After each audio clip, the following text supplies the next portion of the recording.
تھے دلی کے بہت سارے لوگ مرید تھے. ایک بڑا خدمت گزار مرید تھا, مزدوری کرتا تھا, غریب تھا. تو 6 بیٹیاں تھیں اس کی. حضرت صاحب کے پاس روز آ کے کہتا حضور بچیوں کے لیے دعا کرے, اللہ کوئی اسباب پیدا کر دے. ایک بچی کی شادی کا خرچہ 1000 دینار ہے اور میں غریب ہوں. حضرت صاحب دعا کر دیتے. خانقاہ شریف کے تھوڑے ہی فاصلے پر حضرت جہاں بیٹھ کے مریدوں کی تربیت کرتے تھے, اس سے تھوڑا ہی فاصلے پر نا ایک عیسائی رہتا تھا, بڑا مالدار تھا. بڑی سارے اونٹ, گائیں, بھیڑ, بکریاں رکھی ہوئی تھی اور حضرت شرف الدین رحمت اللہ علیہ کی بڑی مخالفت کرتا تھا. اور یہ جو آپ کا غریب مرید تھا, یہ اس کا پڑوسی تھا. ایک دن بلا کے نا ان کو کہنے لگا کہ تو کدھر جا کے جو ہے وہ ٹکرے مار رہا ہے, وہاں کچھ نہیں ملنے والا. وہ تجھے کیا دیں گے جن کی خانقاہ خود چندے پہ چلتی ہے, مدرسہ چندے پہ چلتا ہے, مسجد چندے پہ چلتی ہے, تیری بیٹی کا معاملہ کہاں حل ہوگا؟ تو اس درویش نے کہا کہ تو میرے پیر کو نہیں جانتا, تو اجے میرا محبوب نہیں ڈٹھا, تو پتہ نہیں نا, تو اس رستے کا مسافر نہیں, تو نہیں جانتا. ان کا بس چلے نا تو وہ ہر قیمت میں میری بیٹیوں کی شادی کرا دے. اب وہ عیسائی تھا, کہنے لگا اچھا چلو ٹھیک ہے, اگر اتنی بات ہے نا تو جاؤ ان سے جا کے کہہ دو کہ 6 سال کے لیے میرے ساتھ معاہدہ کر لیں, اور میرے جانوروں کو چارہ ڈال دیا کرے, 6 سال ڈیوٹی کرے, میں 6000 دینار دے دیتا ہوں. وہ میرے ساتھ 6 سال میرے جانوروں کو چارہ ڈالے رکھتے ہیں نا, اب چارہ ڈالنے کے لیے ایڈوانس پیسے دے کے. اب تو لوگ انہیں بھی غلام ہی بنا لیتے ہیں, بڑی تھوڑی تنخواہ دیتے ہیں, ظلم کرتے ہیں, پورا معاوضہ نہیں دیتے. حضرت شیخ شرف الدین کے بارے میں وہ کہنے لگا کہ اپنے پیر سے جا کے کہہ کہ میرے جانوروں کو 6 سال چارہ ڈالے, میں 6000 دے دیتا ہوں, تو جو کہتا ہے ہر قیمت پہ جانے کو تیار ہے. اس نے جب یہ بات کی تو مرید نے ناراض ہو گیا, وہ لڑائی ہو گئی, گربان پکڑ لیا, جھگڑا ہوا, بات بڑی دور گئی. اس طرح کی بات کرتا میرے حضرت کے بارے میں, تیرے جیسے کئی میں وہاں کام پہ رکھا دوں. جب وہ بڑی بحث ہوئی, بات محلے میں, علاقے میں پھیل گئی, دنیا نے سن لی, تو شیخ شرف الدین تک بھی پہنچ گئی. اس طرح جھگڑا ہوا ہے. لوگ سو گئے عشاء کی نماز کے بعد. حضرت صاحب نے نا سر پہ کپڑا لیا, اس عیسائی کے دروازے پہ دستک دی. وہ باہر آیا, فرمانے لگے لوگ تو سوچ سمجھ کے ملازم رکھتے ہیں, تو نے بھی تو سوچ ہی لیا ہوگا, تبھی تو مجھے آفر کی ہے. تو اپنی آفر پہ قائم ہے, واقعی مجھے رکھ لے گا اور 6000 دینار دے دے گا؟ کہنے لگا جا بابا کام کر اپنا. فرمایا نہیں, تو نے اتنے لوگوں میں بات کی, اتنی بحث ہوئی, تو قائم ہے؟ کہنے لگا میں تو قائم ہوں, پر آپ نے نہیں قائم رہنا. فرمایا میں سوچ سمجھ کے آیا ہوں. اس نے کہا آپ ڈیوٹی کریں کہ بھینسوں کو چارہ ڈالیں گے؟ فرمایا ایک شرط, بس جب اذان ہو جائے نا تو مجھے رب کی نماز پڑھنے کی اجازت دے دینا, باقی صبح و شام جو تو کہے گا. اگر اس غریب کی بیٹیاں بیائی جائے تو مجھے اور کیا چاہیے؟ اس کی 6 بیٹیوں کا بوجھ ہے اس کے سر پہ, تو مجھے رکھ لے. اللہ اکبر. وہ کہنے لگا چلے پہ میرے ساتھ خط بندگی کر لے. آج کل ہم اسٹام کرتے ہیں, اس زمانے میں خط بندگی ہوتا تھا, غلامی کا خط, قاضی شہر کے پاس. یعنی اس کا خیال تھا کہ چلو اسٹام کی بات کروں گا تو بھاگ جائیں گے. فرمایا چل میں تیار ہوں. قاضی تک گئے, طے ہو گیا, 6000 دینار دے دیے. حضرت نے مرید کو بلایا, فرمایا پتر یہ لے جا میری بیٹیوں کو روانہ کر دے. کہنے لگا حضور یہ کیا کر رہے ہو آپ, کچھ سوچے. فرمایا یار جب تجھے بیٹا بنا لیا تو پھر میری پوتیاں تو لگتی ہیں نا, میرا حق تو بنتا ہے نا. جا کے ڈیوٹی کر, ان کو بیاہ دے. بات پھیل گئی. بادشاہ بھی عقیدت مند تھا, وہ 12000 دینار لے کے پہنچا. کیا بتاؤ ان رب کے بندوں کا دل کیسا ہوتا ہے, کیا درد ہوتا ہے, کیا رنگ. 12000 دینار لے کے بادشاہ آیا اور آ کے حضرت کو پیش کیے کہ حضور آپ دے اس عیسائی کو ڈبل دے اور جائے کام کرے. آپ فرمانے لگے تو پیسے دے, شرطیں نہ لگا, میرا جہاں دل کرے گا میں خرچ کروں گا. مجھے تو مزہ ہی اب آنے لگا ہے, ابھی تو لطف آ رہا ہے, ابھی تو ذائقہ آیا ہے کچھ کرنے کا. پیسے دینے ہیں تو دے, پابندی نہ لگا, جہاں میرا دل کرے گا میں. اس نے کہا حضور ٹھیک ہے رکھ لے. حضرت نے فجر مسجد میں پڑھی, جیب میں 12000 دینار تھے. اعلان فرمایا بھی کسی اور کی بیٹی بھی بیٹھی ہے تو پیسے میرے پاس ہے. وہ 12000 دینار بھی بانٹ دیا, اور 12000 دینار بانٹ کے نا تو پھر چلے گئے کھیت میں چارہ کاٹنے. اس عیسائی کو کسی نے بتلایا کہ ان کے پاس تو 12000 آیا ہے, پر تجھ سے جان نہیں چھڑائی انہوں نے. وعدہ یہ ہوا تھا کہ 6 دیں گے تو جائیں گے, جب تک دیں گے نہیں تیرے گھر میں کام کریں گے. وہ نا چارہ کاٹ رہے تھے. حضرت صاحب تو وہاں پہنچ گیا, دور جا کے کھڑا ہو گیا, کہنے لگا بابا پہلے تو میں نے مسلمانوں کے اخلاق سنے تھے، اب تو میں نے دیکھ بھی لیے۔ اور یہ بتا جب 12,000 آیا تھا تو جان کیوں نہیں چھڑائی؟ تو حضرت چارہ کاٹتے کاٹتے رو پڑے، فرمانے لگے تو نہیں نہ جانتا یہ بیٹیاں سانجی ہوتی ہیں، پتہ نہیں نا؟ میرے رسول پاک نے تو حاتم تائی کی بیٹی کے سر پہ کپڑا رکھ کے کہا تھا بیٹیاں برابر ہوتی ہیں، تو یہ نہیں پتا جب اس کی 6 بیٹیوں کی شادی ہوئی ہے میرے اندر روحانیت کتنی بڑی ہے۔ فرمایا پھر 12,000 آیا ہے تو 2-4 بچیاں پھر گئی ہیں، تو یہ نہیں پتا میں اندر سے راضی کتنا ہوں، میں تیری نوکری کرتا رہوں گا، پتہ نہیں اللہ کتنی بیٹیوں کو بیاہ دے گا۔ اتنا رویا وہ عیسائی کے پیروں میں بیٹھ گیا، کہنے لگا بابا میں نے تیری مخالفت کی ہے پر تیرے قریب آ کے پتہ چلا ہے کہ تو بہت اونچے اخلاق کا مالک ہے، اور اگر تیرا یہ مقام ہے تو تجھے اخلاق سکھانے والے محمد عربی کی شان کتنی ہوگی۔ حضرت عائشہ صدیقہ رضی اللہ تعالیٰ عنہ فرماتی ہیں ایک عورت تھی اور اسے نبی پاک صلی اللہ تعالیٰ علیہ وسلم نے وہ کلمہ پڑھ کے مسلمان ہوئی، مدینہ طیبہ آ گئی تو حضور نے مسجد نبوی شریف میں اس کے لیے مکان، ایک سادہ سا کمرہ ساتھ مسجد کے بنوا دیا، وہیں رہنے لگی۔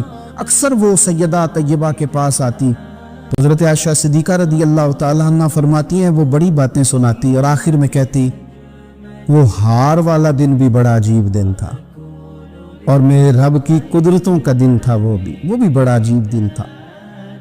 سیدہ عائشہ صدیقہ رضی اللہ تعالیٰ عنہ ایک دن فرمانے لگی کہ تو ہار والے دن کا بڑا ذکر کرتی ہے، وہ کیا دن تھا؟ تو خاتون کہنے لگی اماں جی وہ دن تھا جب میرے رب پر بھروسہ اور مضبوط ہو گیا، جس دن میرا اپنے رب پر توکل اور بڑھا، میرے ایمان میں یقین میں اور پختگی آئی۔ کہنے لگی میں ایک گھر کی کنیز تھی، نوکرانی تھی، اس گھر میں ایک بچی تھی جس کے پاس سونے چاندی ہیرے جواہرات کا ہار تھا۔ اس زمانے میں نا چمڑے کے اوپر لوگ ہیرے جواہرات لگاتے تھے، کئی دفعہ سرخ رنگ کے چمڑے پہ لگائے جاتے تھے، وہ بچی پہنتی تھی تو کہتی ہوں بچی کے اس نے اتار کے رکھا یا اس سے گرا وہ ہار تو چیل اسے اٹھا کے لے گئی گوشت سمجھ کے اور میرے سامنے اٹھا کے لے گئی۔ گھر والوں نے مجھ سے پوچھا، یہ بخاری میں موجود ہے، گھر والوں نے پوچھا مجھ سے کہ وہ ہار کہاں ہے تو میں نے کہا چیل اٹھا کے لے گئی۔ گھر میں کچھ چوری ہو جائے تو سب سے پہلا الزام کس پہ لگتا ہے؟ ملازمین پہ۔ کہتے انہوں نے مجھے بڑا مارا، بڑی تکلیف تھی، حتیٰ کہ میری شرمگاہ تک کی تلاشی، میری عزت اتنی خراب کی میں بتا نہیں سکتی۔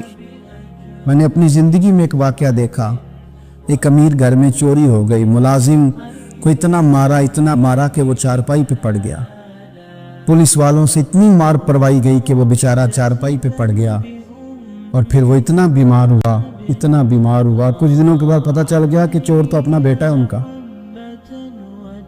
پھر اس کا انتقال ہو گیا۔ اب وہ سیٹھ صاحب اور گھر والے آ کے مرنے والے کے کان میں معافی مانگ رہے ہیں، کان میں۔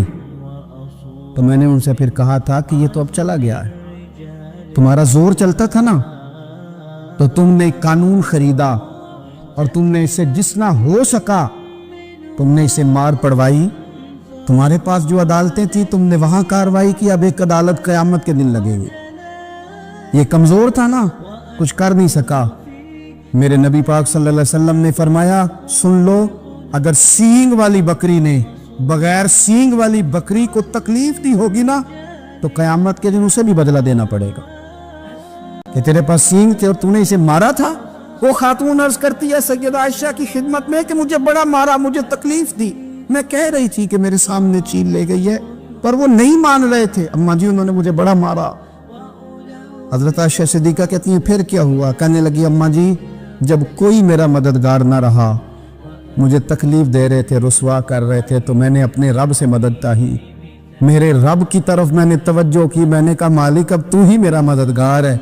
کہتی ہے وہ مجھے مار رہے تھے تو وہ چیل جو ہار لے گئی تھی وہی لے کے واپس آ گئی، اور ہمارے سروں کے قریب لا کے اس نے جب اس ہار کو پھینکا وہ مجھے چھوڑ کے سائیڈ پہ ہوئے، وہ میری بے گناہی جان گئے، لیکن آپ کو بتاؤں اس دن سے میرا اپنے رب پر یقین اور بڑھ گیا۔ مجھے سمجھ آ گئی کہ جب انسان پورا ٹوٹ جاتا ہے اور جب کوئی چاروں جانب اس کا مددگار نہیں ہوتا تو رب تو ہوتا ہے نا، اللہ تو اس کا مددگار ہوتا ہے نا، وہ تو پھر اپنے اس بندے کی مدد کرتا ہے نا۔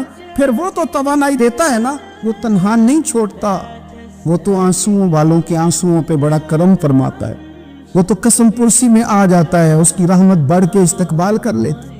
پھر سیدہ عائشہ صدیقہ کہتی ہیں زمانہ سو جاتا اور میرے رسول مصلی بچھا کے کھڑے ہو جاتے، او یار کھیتی باڑی کر کے نہیں، محنت مزدوری کر کے نہیں، جناب عائشہ کہتی ہیں میں یہ بھی دیکھتی کہ حضور ایک آیت شروع کرتے تو ساری رات اسی کو پڑھتے، اور میری نظر جاتی تو قدم مبارک پہ ورم آ جاتا۔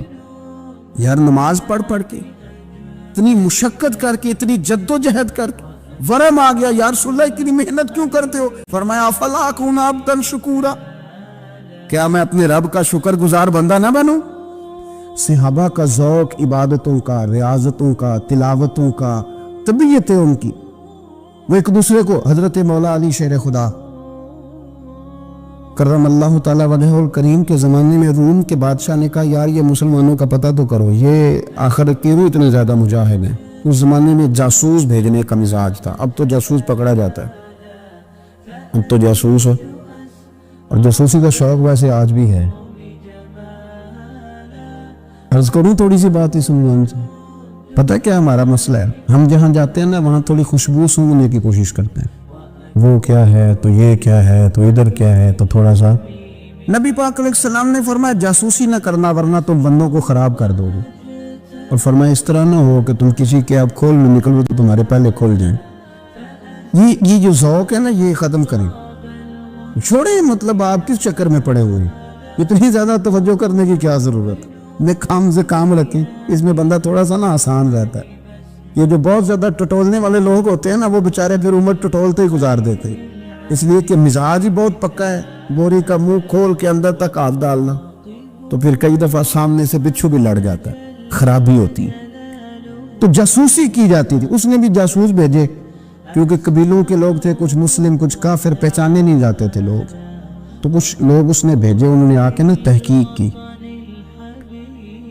ریسرچ کری کہ آخر ماجرا کیا ہے، تو واپس جا کر انہوں نے رپورٹ دی نا روم کے بادشاہ کو۔ اس رپورٹ کا ایک جملہ بڑا شاندار ہے، وہ کہنے لگا بادشاہ ہمیں مسلمانوں کی کوئی سمجھ نہیں آئی،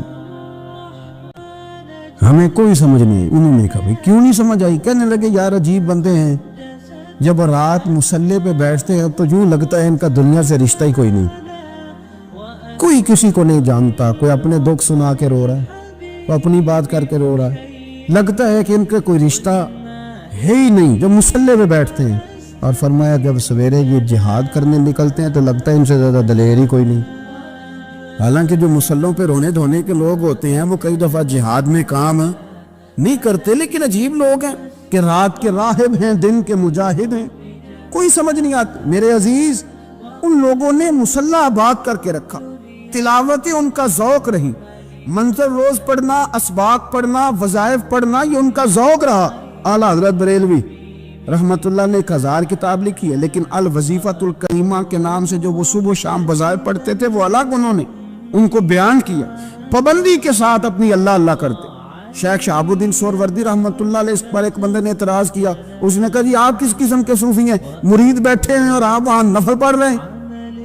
یہ بڑا مسئلہ ہوتا ہے نا، جو بندہ ملنے آتا ہے وہ اپنے ٹائم کے حساب سے آتا ہے، اور وہ اس کا یہ بھی خیال ہوتا ہے کہ پیر صاحب جو ہیں وہ چونکہ درویش ہیں تو نہ انہیں روٹی کھانی چاہیے نہ سونا چاہیے، چونکہ وہ درویش ہیں، اور ہم چونکہ درویشوں کے ماننے والے ہیں لہذا ہمارا یہ طریقہ ہونا چاہیے کہ جیسے ہم کہیں درویش ویسے ہی کر جائے،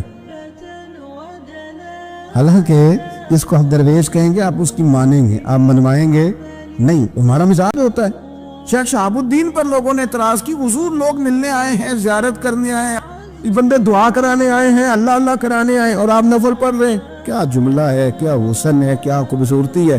فرمانے لگے رب رسول سے مانگنے کے لیے مصلی بچھایا ہے، اگر وہاں سے مانگوں گا نہیں تو تمہیں دوں گا کیا؟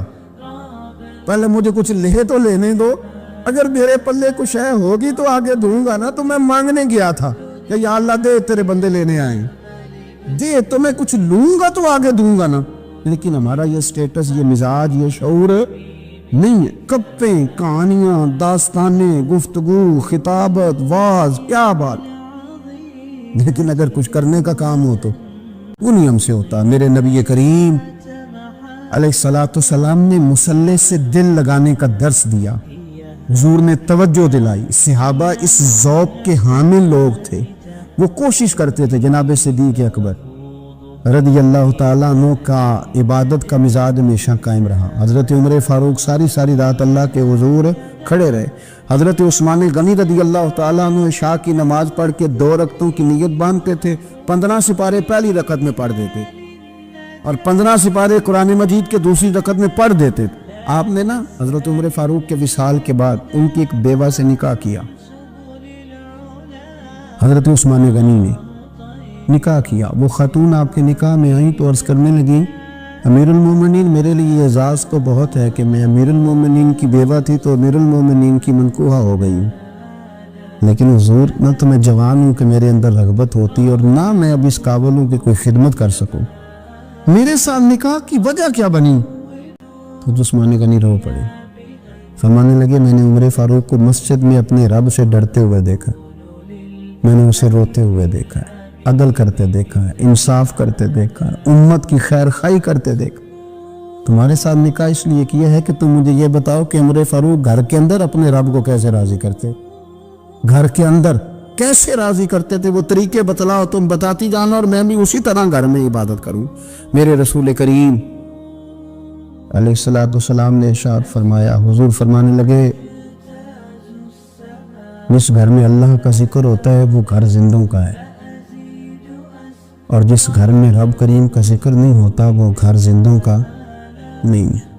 گھر ہم نا کتابوں میں پڑھتے ہیں کہ ایک بزرگ کہتے ہیں, حضرت فضیل بن ایاز کہتے ہیں کہ میں ایک گلی سے گزر رہا تھا تو گھر کے اندر کسی قاری صاحب نے قرآن کی آیت پڑھ دی, ولی من خاف مقام ربہ جنتان. میں میرے کانوں سے ٹکرائی تو اللہ نے میری کایا ہی پلٹ دی, میں توبہ کر گیا. اب گھر کے اندر سے آواز آئے تو صحیح نہ تلاوت کی, پر اندر سے آواز آتی نہیں ہے, ڈیک بجنے کی آواز آتی ہے, یا ٹی وی چلنے کی آواز آتی ہے, یا دھوم مچانے کی آواز آتی. عبادت کا وہ جو خاص شوق تھا, وہ جو حسن تھا, وہ جو توانائی تھی, وہ جو بات تھی. ایک جگہ پہ ہم بیٹھے تھے تو وہاں ایک صاحب آئے اور انہوں نے آتے ہی کہا کہ مہربانی کریں ذرا مجھے مصلی دے دیں, میرے میں کچھ نفل رہ گئے. تو میں نے وضو کر لیا تو کوئی مصلی مل جائے. مصلی انہیں دے دیا گیا, وہ مصلی لے کے چلے گئے تو پیچھے ایک صاحب نے تبصرہ کیا, کہنے کتنا ریاکار بندہ ہے, لوگوں کو دکھا رہا ہے کہ میں نفل پڑھتا ہوں, ہے کوئی بات کرنے والی. میں نے اسے کہا, میں نے کہا تو مہربانی کرنا اس طرح کی ریاکاری تو بھی کر, پکڑ مصلی اور جا تو بھی تھوڑی ریاکاری کر کے آ, اٹھ ذرا شکر کر, کو یہ ریاکار بھی ملا ہے, کوئی نفل پڑھ کے ریاکاری کر رہا ہے. اللہ کا میں کہتا ہوں کو پڑھے تو صحیح نہیں, یہ کوئی دور ہے نفل پڑھنے کا, اس میں تو لوگوں کا مزاج ہی نہیں, طبیعت ہی نہیں. میں نے کہا چل مہربانی کر, یہ لے مصلی اور تو بھی جا تھوڑی سی ریاکاری کرو تو صحیح نا, مزاج ہی نہیں, ذوق. جمعے کی نماز پڑھ کے یوں دنیا بھاگتی ہے, او ہو پتہ نہیں کون سی پیچھے آگ تھی جو بجھائی جائے گی. اور آج تک لوگ مسئلہ پوچھ رہے ہیں کہ جمعے کی بعد والی سنتیں کتنی ہوتی ہیں. میں نے کہا کتنے سال ہو گئے جمعہ پڑھتے, کتنے سال ہو گئے, ابھی تک سنتوں کا نہیں پتا, ابھی تک نہیں علم کے پہلے کتنی رکھتے ہیں اور بعد میں کتنی رکھتے ہیں. فجر کی سنتیں کب پڑھنی چاہیے, سنو فجر کی سنتوں کے بارے میں. میرے رسول کریم سید عالم صلی اللہ تعالی علیہ وسلم سے ایک صحابی نے پوچھا تھا, حضور میری فجر کی سنتیں رہ گئیں یا رہ جاتی ہیں تو حکم کیا ہے, کیا انداز ہے حضور کا. بخاری مسلم کے لفظ سنو, حضور سید عالم صلی اللہ علیہ وسلم فرمانے لگے, اس نے کیا پوچھا تھا, حضور جواب کیا دیتے ہیں, فرمایا فجر کی سنتیں کبھی نہ چھوڑنا, فجر کی پہلی 2 سنتیں کبھی نہ چھوڑنا. یا رسول اللہ صلی اللہ تعالی علیہ وسلم میری رہ گئی ہیں, رہ جاتی ہیں. فرمایا فجر کی 2 سنتیں نہ چھوڑنا, فرمایا فجر کی پہلی 2 سنتیں مجھے دنیا اور دنیا کے اندر جو کچھ ہے وہ سب سے زیادہ پیاری ہے. فجر کی 2 سنتیں دنیا اور دنیا میں جو کچھ ہیں مجھے وہ سب سے زیادہ پیاری ہیں, اس لیے فجر کی سنتیں نہ چھوڑنا. اپنا ذوق, اپنی طبیعت, ہم نے نا ذوق غلط بنا لیا ہے. اگر 20 بندے کہہ بھی دیں گے تو نے بڑی شاندار تلاوت کیا تو کیا اس سے بنے گا, 100 بندہ کہہ بھی دے تیری کیا بات ہے, کیا بات ہے نعت خاں کی, کیا بات ہے علامہ صاحب کی, پیر صاحب کی, پیر مہر علی شاہ صاحب رحمت اللہ علیہ. آپ تشریف فرما تھے تو آپ کے ایک ہی بیٹے بابو جی جن کو کہا جاتا ہے, جس دن صاحبزادے پیدا ہوئے تو خادم نہ وہاں سے نکلا